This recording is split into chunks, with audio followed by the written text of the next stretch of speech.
Hey all, hope all is well. This is another video in the Road to Grandmaster series, and this one I'm going to go over my round 1 game from the October Marshall premiere.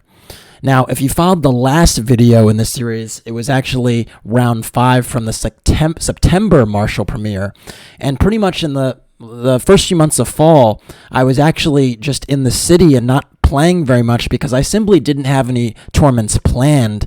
So I essentially thought, you know what, I'm going to kind of decompress a little bit. I played so much chess this year, but there, fortunately for me, was some events just in the city that I could play. So, chess is actually very expensive, and, I implore some of my supporters to, essentially donate in the PayPal link in the description below. And part of the reason I do that is because every tournament you play in, if you're traveling, pretty much is an $1,000 trip, if you think about hotel and airfare and food and so on. And so the other reason I was just kind of hanging tight was because I was like, my funds are a little bit tight. I'm just going to kind of chill in the city for a little bit and then, spread my wings at a later date. And so playing at the Marshall in the city, because I live in New York, actually is really convenient because I don't have the same type of expenses that a typical tournament has. Now, the thing is at the Marshall, you don't have 9-round Fide, opens with a lot of Grandmasters, but sometimes once a month you have these weekender events where you do get 5 FIDE rated games. So that's what this was. It's always the first of the month they have this FIDE weekend event. So anyways, in round 1, I'm playing down because that such is the nature of any open tournament. I was black against a talented junior by the name of Dennis Lee, born in 2002, so untitled player that's 17 years old, and you never quite know what their strength actually is. I mean, their FIDE rating says one thing, but like I said in previous videos, their actual strength could be another thing entirely, because FIDE ratings don't quite catch up with the talent of juniors, particularly when they haven't played a lot of those events. So without further ado, let's get into it. So Dennis opened with e4, and I actually decided to play the Carol Khan. I suppose that was the flavor of the month in October, because if you remember in my last FIDE premiere in September, I was playing e6 move 1, so I was inviting the French defense even if someone played d4, and I kind of went back toward the Carol Khan. So after c6, Dennis played d4. I went for d5. And then knight d2 was played, and knight d2 has always been an interesting move to me against the Carol Khan, simply because black is pretty much going to take on e4 regardless if you keep the tension there. So it's always weird to me why they play knight c3 or knight d2, what the difference is. Now, in a French, there is a serious difference. There are actually different variations. So in the French, for instance, if you go e6, d4, d5, if you go knight d2, well, first of all, the winnower is not a thing, because if you go bishop b4, there's just c3, so that variation is cut out. And if you go knight f6, there's actually an entirely different branch of theory based upon the fact that white can reinforce this pawn chain with the c3 pawn.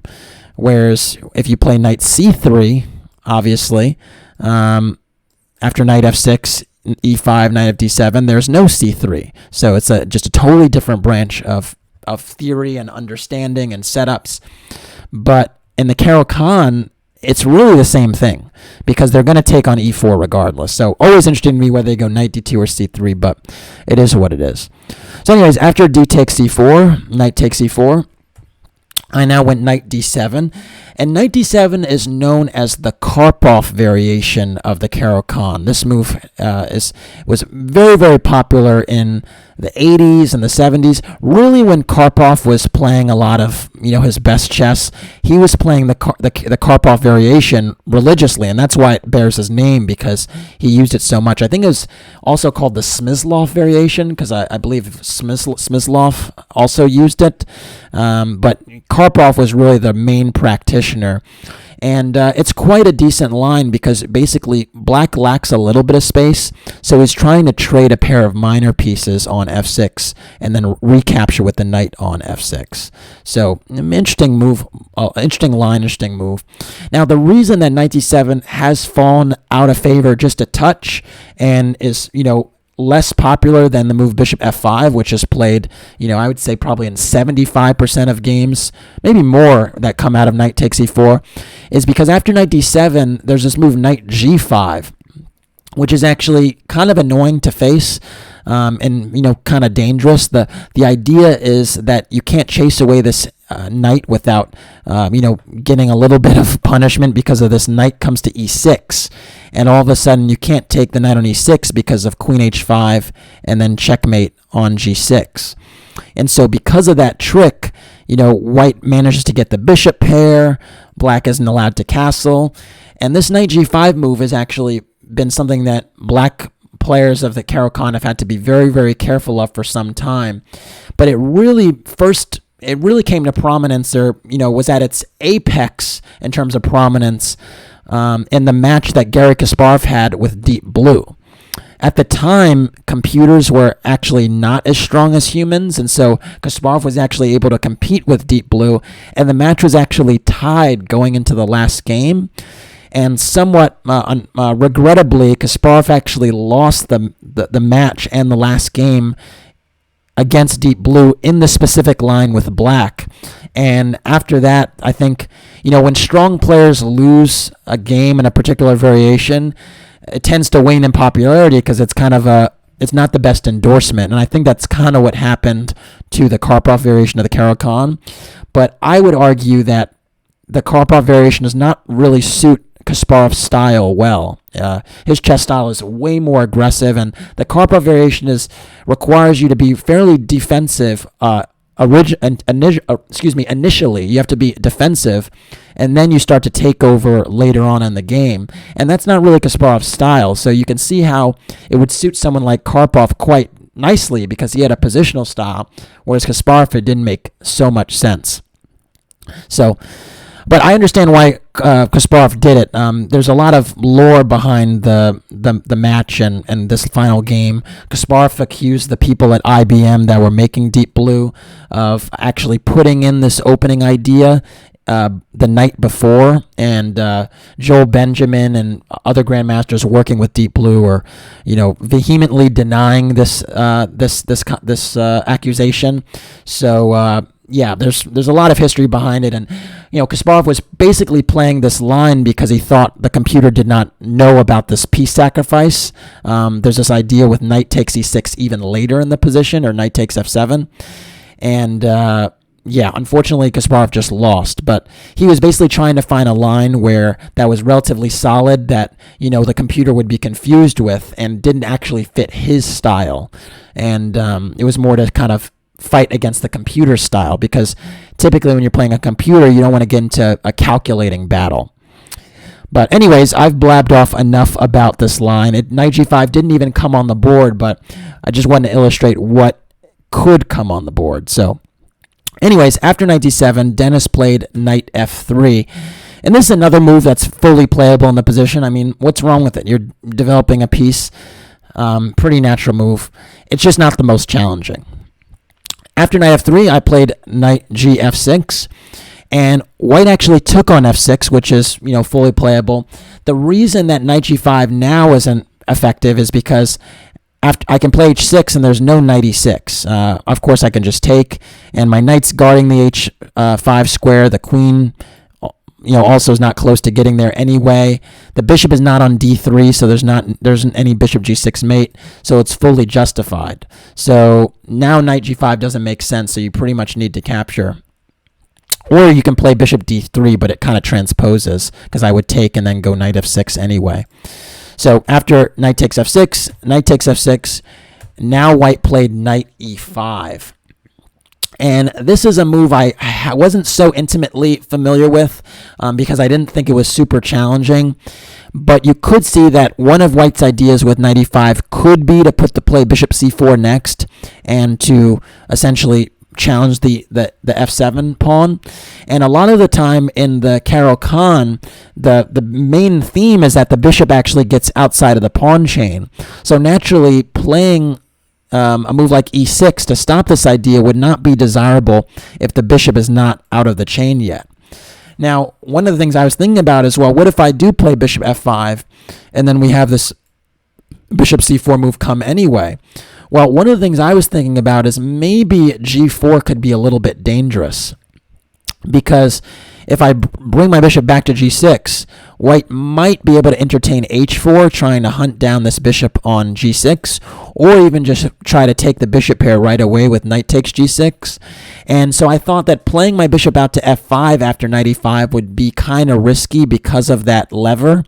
And so I actually decided to play a different way with the move g6.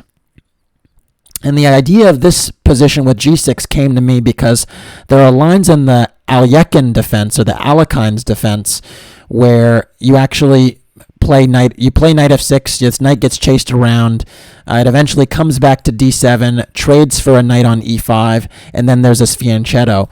And so there's actually a line in the Alekhine that's very, very similar to this, and in that particular system, when the bishop comes to c4, the knight just goes to d5, and then essentially black fianchettos and castles, no harm, no foul. And I thought that type of position is quite playable. So that's pretty much what I was angling for here.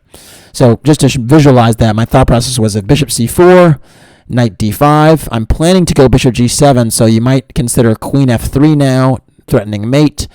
And then I thought bishop e6 holds that together. It holds f7 together, so I didn't have to play like f6 or f5 and weaken my king. And then I just play bishop g7 and castle.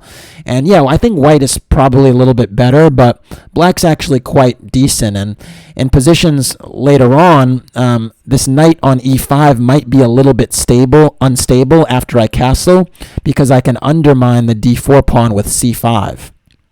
So I thought that all in all, black would have good play in this type of position.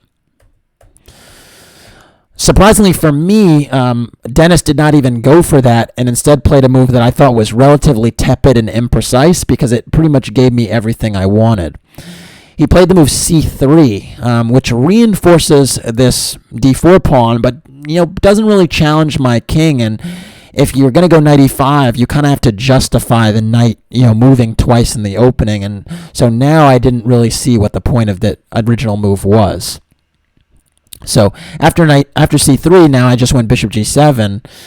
And now if he does switch back to bishop c4, I can just castle. I don't even have to put the knight on d5 anymore. So after bishop g7, white played bishop e3. But I actually think this move is another mistake, because this bishop on e3 is actually, not really doing anything, is restricted by its own pawns. And typically when you're thinking about developing bishops, you usually want to put the bishop on a diagonal where it has a lot of squares to work with. And clearly this is not such a diagonal. So I just thought, that wasn't a great move. And because of it, I actually took the liberty now of playing knight d5. Because all of a sudden, I have the opportunity to potentially get the bishop pair. And if I can get the bishop pair, I'm usually going to do it. So I thought that now knight takes e3 was actually a very legitimate idea. The other reason I did that is because I thought if I castle, white might go queen d2. And while I didn't think this was like, a gangbusters concept, at least he does try to trade away my fianchettoed bishop. So I didn't want to allow that. So knight e5, does that job pretty effectively and challenges that bishop, which really does not have a good, retreating square.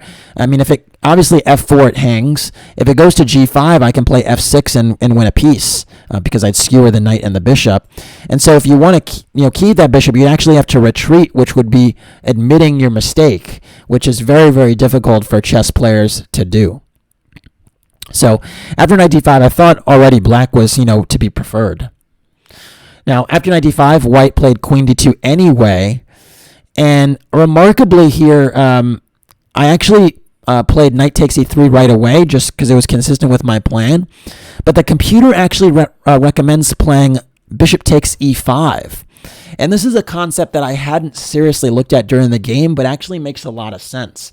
And the point is that actually after d takes e5, now I go knight takes e3, and the point is that after you go queen takes e3, I go bishop e6. And even though essentially I don't have the bishop pair here, this bishop on e6 is extremely effective, manning a very important diagonal, whereas the bishop on f1 isn't going to have a great diagonal to work with. If it goes to d3, it's kind of blunted by my fianchetto here. And if it goes to e2 and f3, it's kind of blunted by my queenside pawns. And so I actually get this bishop to a square where it's actually kind of better than white's bishop. And then after I castle, the e5 pawn is going to be a long-term target. So, even endgames now are going to be, I think, slightly preferable to black because the e5 pawn is a little bit overextended. You might have to justify it by playing f4, which just further weakens your king. And the other dynamic here is I might be a little bit faster with my counterplay on the d file and in the queen side, because let's say you do go bishop e2. Well, I can consider a move like queen b6, trying to trade queens. If you don't trade queens, you have to worry about b2. And if you do, you have to worry about a2 sometimes. And so it just seems I'm a little bit faster to the punch here. And, black's actually a little bit better. And so interesting way to kind of transition towards an endgame and just get a nice little position. But of course, my bias crept in, and that affected my decision-making a little bit. So I went for knight e3 right away. It does not, mean I'm worse, but just, also maybe, white's not, seriously worse either. So, there was an argument for the other line. But of course, I have the two bishops here. I'm in a good spot. And after queen takes e3, I just castled. So, if we're just, counting here, my bishops, I have the two bishops. My king has castled first. Black is in really good shape. White now played bishop c4, finally, putting some pressure on f7. And, it's still a reasonable time to do it, but, it should have been done earlier because there's just no pressure here. The only, benefit now is maybe my bishop on c8 doesn't get to that diagonal with bishop e6, but that's really the only benefit. I now went queen d6, which I thought was a pretty important move because if I'm pretty lackadaisical, let's say I play a move like e6, well, my bishop is going to be shut out for a little while. It would take me time to actually play b6 and bishop b7, and white can consolidate with castles and putting a rook on e1 or d1 and kind of just stabilizing, and the two bishops wouldn't be so significant if the one on c8 isn't playing. So I didn't want to shut down this diagonal for my bishop. So the idea with queen d6 is that I'm actually trying to play the move c5 and actually undermine the e5 knight a little bit, because if you take on c5, the knight would be hanging. So that's pretty much the concept there. I'm trying to play c5, make the knight a little bit unstable without having to play e6. So after the queen d6, white now played f4, which, was an interesting move, trying to justify the position of the knight on e5. And this, in some ways, plays against my c5 break. And I saw this as a possibility, but I didn't mind the move because I like when white overextends. It's kind of my style to obviously play against weaknesses. So the f4 pawn does potentially weaken g4 and e4.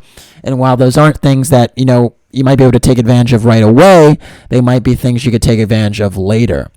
The other thing is that this diagonal, the g1 to a7 diagonal, is also sensitive. So if white considered castling kingside, now I also have play against the king. So did not mind that move at all, although it does stop c5 for the time being. Instead, I played the move bishop e6 now. And this was actually the other idea with queen d6, was that I'm actually trying to trade these bishops and nullify the pressure against f7 without having to play e6. And I thought this was a good move that ensured me a decent position, because after h3 now, this move is way too slow. h3 is really does not make sense. But even after a move like bishop takes e6, queen takes e6, I'm going to eventually get in the c5 break at some point. And this knight on e5 is not as stable as it looks. And so if like castles, I might play a rook to d8, play queen to d5, and eventually I'm going to break with c5 and get play on the d file. The other thing is with the queen on e6, I do have ideas of actually capturing the a2 pawn. So the rook on a1 has to kind of stay put for the time being, because I can get greedy and take that pawn and then just come right back. And my bishop and my fianchettoed setup on the king side is quite secure. So white essentially has to be a little bit alert here, even though it seems like this knight on e5 is just the greatest thing in the world. Anyways, h3 was played, and that's really slow and basically gives me opportunity to do more things.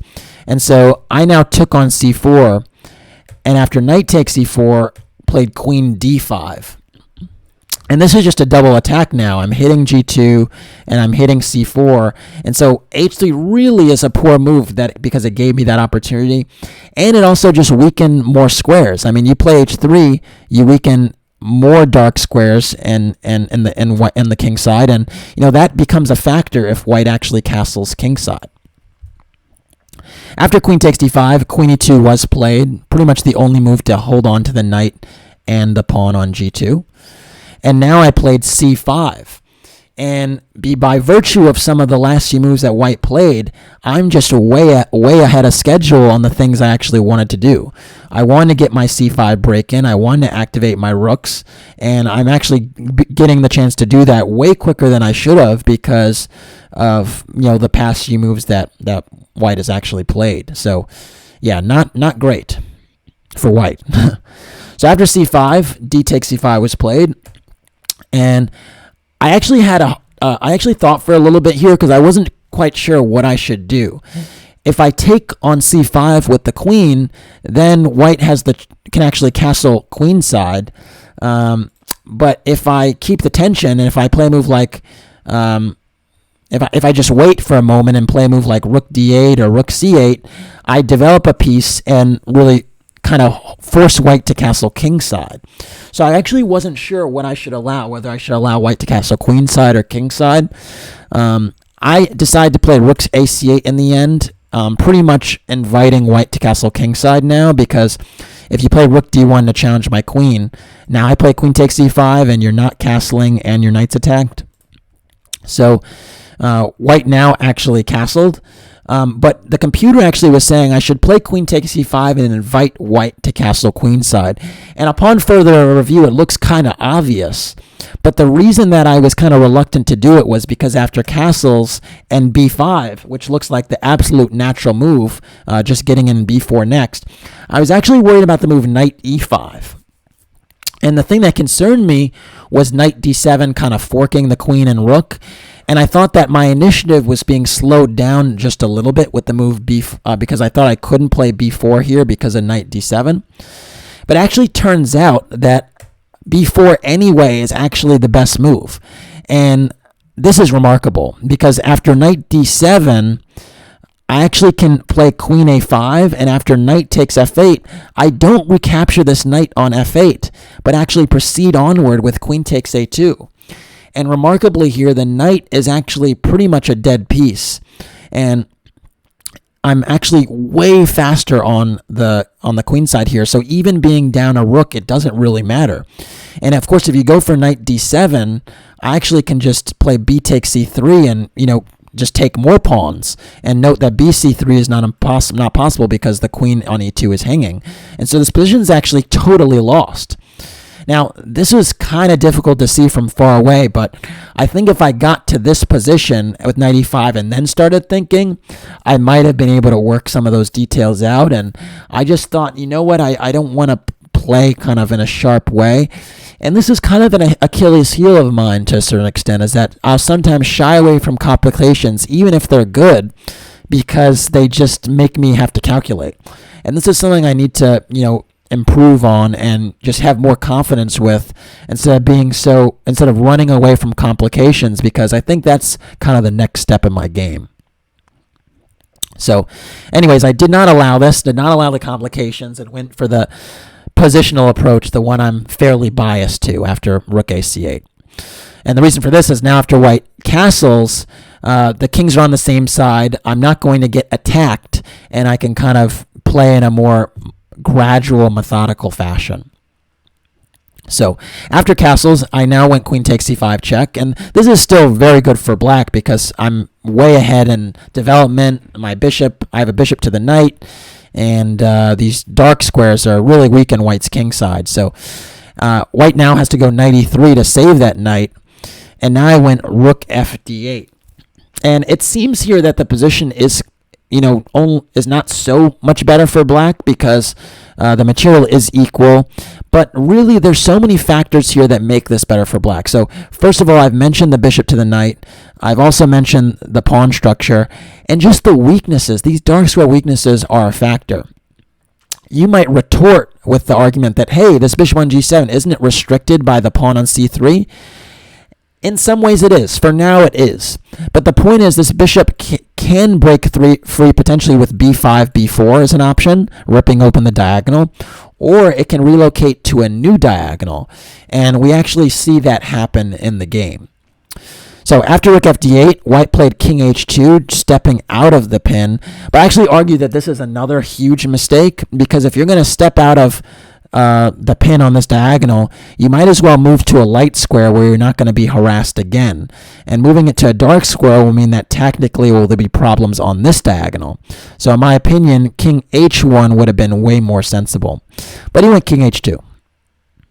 And now I went rook d6. And the idea is to double my rooks, keep the pressure on, because even in the endgame, the presence of this king on h2 and this diagonal will be a problem. Now, the computer advocates for the move f5.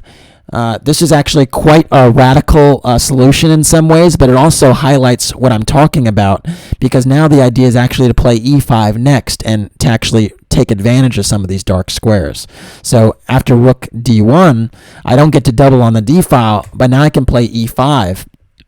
And the point is that, if fe5, bishop takes e5 is actually hugely problematic for white. In fact, maybe even queen takes e5 is better, because that comes with check, and if the king moves away, then rook e8 pins the knight to the queen, and there's no check here because my rook covers.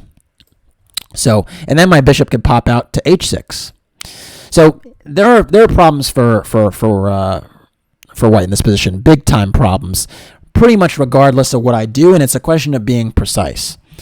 But rook d6 was also playable, probably just not the most precise. After rook d6, white played rook a d1, and now I played rook c d8. And my idea here was that if white tried to trade all the rooks, I thought I'd be in an advantaged position because, g3 was played, but if rook takes d6, and rook d1, I thought I had two attractive options. One was to potentially go rook e6, because as awkward as this looks, this is a pin on e3. So I thought this might be a little bit dangerous. The other thing that, came to my attention is even just trading on d1, because you have to play knight takes d1 now to salvage your piece. You can't play queen takes d1 because I take the knight on e3. And now this diagonal is so weak that I thought queen d6 would be quite strong, just attacking the f4 pawn. And essentially, if you try to defend it without playing g3, I'm just going to go bishop h6 or e5. And if you defend it with g3, I'm also going to go e5. And I'm pretty much going to rip open this diagonal. If you can't go queen f3 because I take, and now you have to take with the g pawn, which is really ugly. And you can't take with the queen because, again, the knight is hanging. So pretty much regardless what happens, this king is going to be very weak based upon the nature of the pawn structure and the bishop versus knight combo. And I think black would have excellent winning chances. Instead, g3 was played, trying to hold the fort right away. And now I played the move h5. And the reason I did this is now I saw opportunity to potentially undermine the white structure with h4 and rip open these dark squares. The concept here is if my bishop gets a diagonal to work with the king being this naked, frankly, it's probably going to be over. So now it's kind of working to do that. The other thing I liked about h5 is that it gives my king an escape square, so that if there were any back rank checks, my bishop wouldn't have to block to f8, and I thought that was an important detail. So after h5, white actually played rook takes d6, blinked first in our game of chicken on the d file, and now I played rook takes d6, and now white played f5. And this is a move that's actually kind of interesting because h5 did weaken my g6 pawn to a certain extent, but the issue here is, again, this diagonal is a more prominent feature, and all of a sudden you're actually inviting pressure on the diagonal. And so after f5, I leaped at the opportunity to play queen e5, because it's just one of those creeper moves where now I actually pin the knight on e3 to the queen on e2. I protect e5. I also eye the g3 pawn. And if you take on g6, I can swing my rook over and further pressure the g3 pawn. So it's one of those really interesting, unique moves that just kind of puts a little bit more, turns up the heat, the temperature in the room on the king side, and makes it kind of difficult for white to react, because white also has to worry about rook d2 ideas if the queen ever vacates from the second rank. So there are all types of problems here. So after queen e5, white played f takes g6. And now, of course, I played rook takes g6, fixing my eyes on this new weakness. And sure, my pawns are split for the time being, but I'm threatening h4, and I'm getting massive, massive pressure on this king here.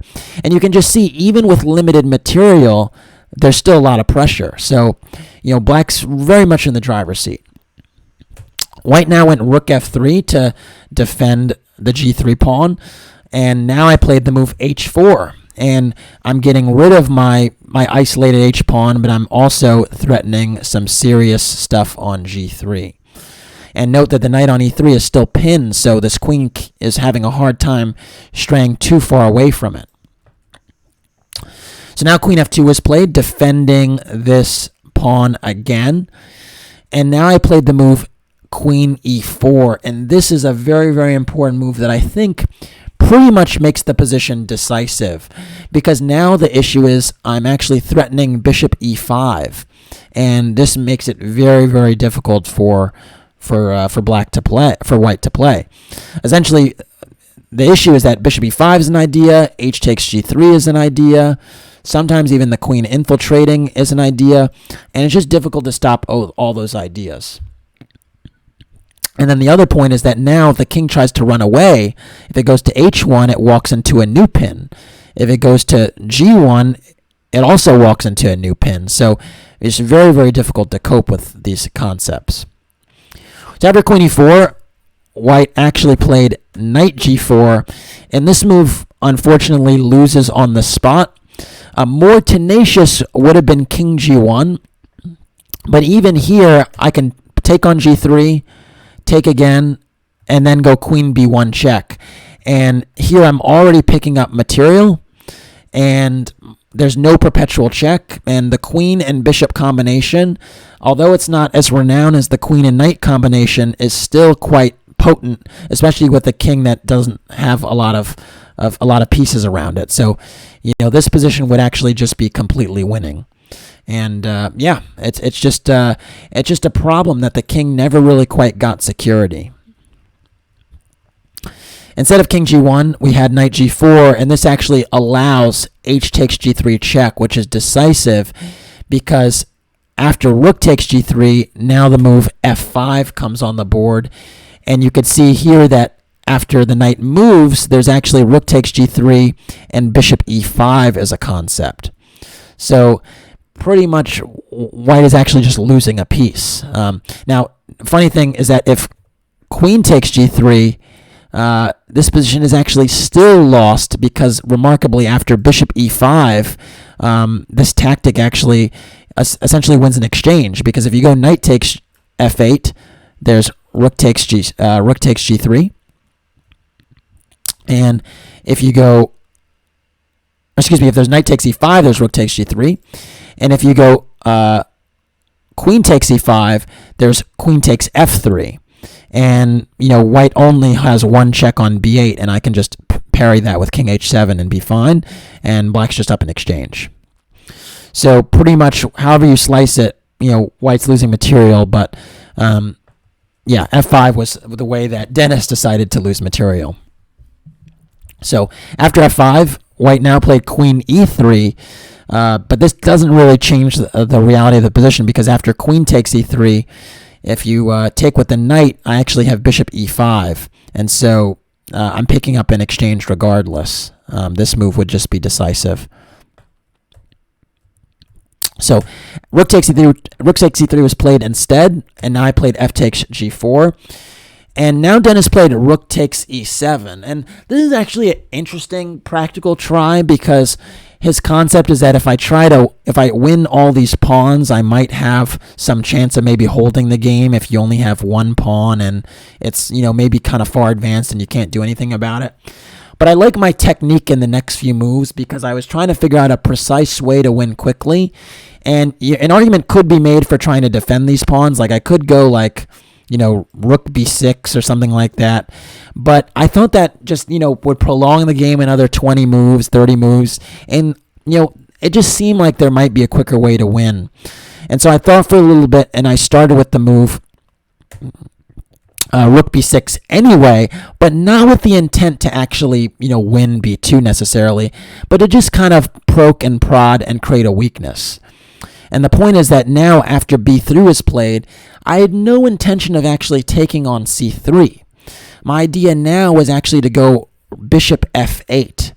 And the idea is that I'm actually hitting the rook with tempo, forcing it back, and essentially trying to get some play and an easier conversion.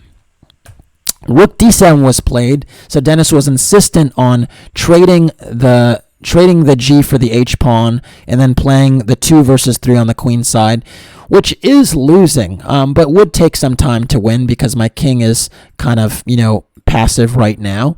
But I should point out that I didn't do this, but if we take on h3, this position is winning because even if I just have the a pawn, it's the right color square for my bishop, my dark square bishop. So even if we trade the rooks and I only have the a pawn left, it's still sufficient to win the game.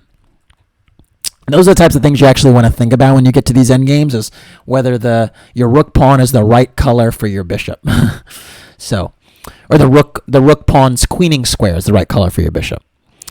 But anyways, after rook d7, I now shifted gears and played rook h6. And this was essentially what I was going to try to do all along, is I actually wanted to keep my g pawn because it's the furthest advanced pawn in the game. And I figured that if white tries to go hunting for my queenside pawns, he probably is not going to stop me from queening. And so after rook h6, now white's kind of in a tough spot because I'm threatening to play g takes h3, and that will just win the game because I'm going to push him back with bishop d6 check. So white actually played rook takes b7 here, which loses right away. But the concept was that if you actually play h4, my idea is not actually to play rook takes h4, but instead it's actually to play bishop d6 check. And the point is actually don't allow the king to step up to g3 and actually win my pawn. I actually preserve my g pawn, and then we'll either push it to g3 or combine it with rook takes h4 and win quite quickly. Instead, rook takes b7 was played, and now I went bishop d6 check anyway. And now the problem is that if you step to g2, I actually take on h3 with tempo, which doesn't help matters. And so white played king h1. And here it's actually interesting because you might say, well, if you take on h3 now, you actually have a rook pawn on the king side that's actually the wrong color square as my bishop. But the difference here is that with rooks on the board, I actually can execute. I can easily promote the pawn, and because the king's actually caught in the corner and the rook is offside, I even have mating threats. And so after g takes h3, white actually resigned. And the reason white resigned is because if you play a move like rook takes a7, I actually just go rook e6.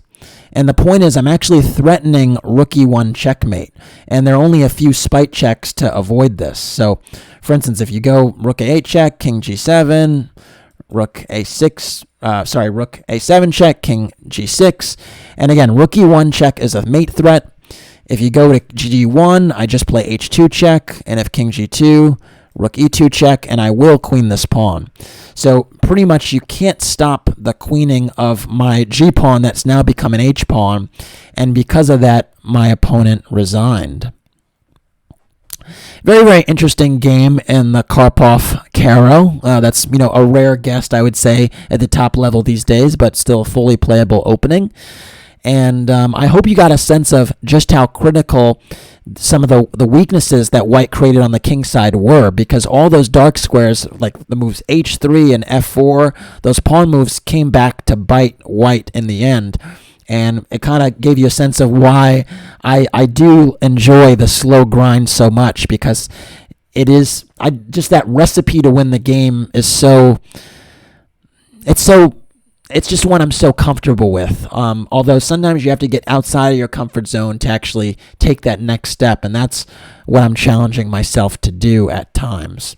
But obviously here, an argument could have been made that I, was a little bit too calm in allowing him to castle king side instead of inviting him to go queen side and getting those sharper lines. So it's a work in progress.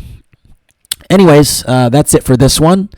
Thanks for watching. Please like and/or subscribe to the channel. And if you want to support the Road to Grandmaster journey, you could do so by making a donation through the PayPal link in the description below. Thanks again. Take care.